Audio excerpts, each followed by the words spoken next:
Today's guest is Dr. Tommy Watson. From rags to success story, he has inspired and motivated millions of people in his experience as a star athlete, a corporate manager, effective school leader, and a successful entrepreneur. And a variety of people have called him Dr. Inspiration. He is an author of many books as well as a future producing film of his life. Please give a warm welcome to ever-blessed Dr. Tommy Watson. My daily philosophy is to be the thermostat, not the thermometer. So I like setting the tone and not necessarily being dealt the tone that I'm in. So I would definitely not want to be the worst player on a good team. I would probably want to be the best player on a struggling team in hopes that I'll bring the struggling team eventually on to become a good team. So my goal has never been to be the worst of anything, although I have been the worst, in particular in the sport of golf. Now I am definitely the worst every time I step on the golf course, but my goal is always to be the best. So I prefer to be the best versus the worst. Right. Yeah. Well, golf is definitely not the forte.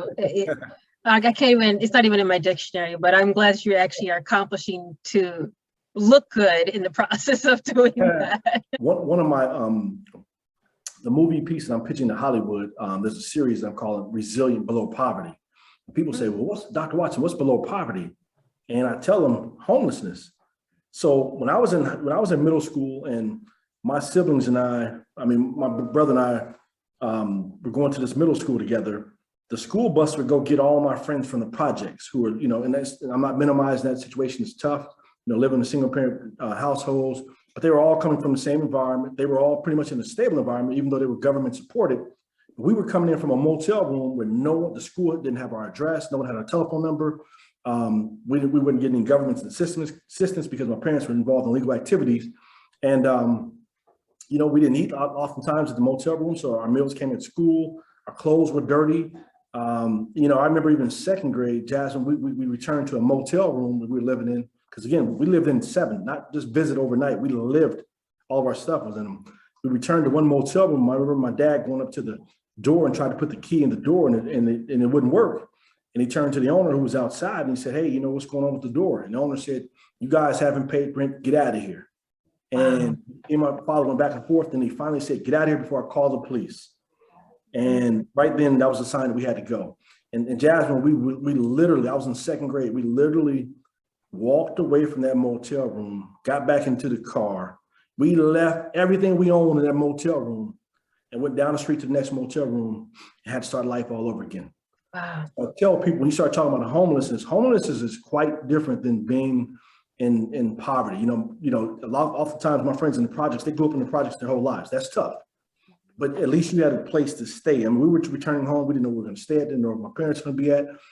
Even right now in the city of Charlotte, we have 5,000 families, that go to sleep in shelters, cars, motel rooms, crisis centers every night. That is a completely different beast than simply growing up in the projects. So that's a world that I want to introduce the nation and the world to in terms of what it's like to grow up and be homeless. Because for the most part, you are invisible when you are dealing with homelessness. And, we think about the folks who live on the streets, on the corners, and that's tough as well. I broke 6 months after leaving my job. And I remember bringing my family to a family huddle saying, hey, you know what?